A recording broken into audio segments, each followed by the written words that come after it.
Cliente reclamando de barulho na suspensão. Preste atenção nessa dica que eu vou deixar aqui. Às vezes, pessoal, não precisa a gente trocar nenhuma peça. E eu vou mostrar para vocês aqui nesse Renault o que está acontecendo na suspensão do carro. Na verdade, o cliente pensa que é na suspensão. Até falou para mim, rapaz, pode ser algum calço do motor que está com problema. Esse motor deve estar para cair no chão, porque o barulho é muito feio. Vou mostrar para vocês aqui agora, vem comigo. Esse aqui é o barulho que está fazendo.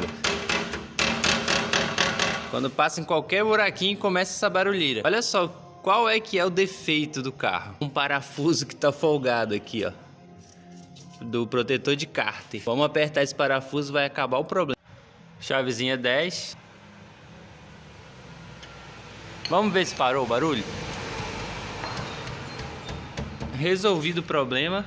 Então é isso, galera. Às vezes é uma coisa simples. Não precisa trocar peça. É só um ajuste ali de um parafuso, alguma coisa nesse sentido. Fica a dica aí.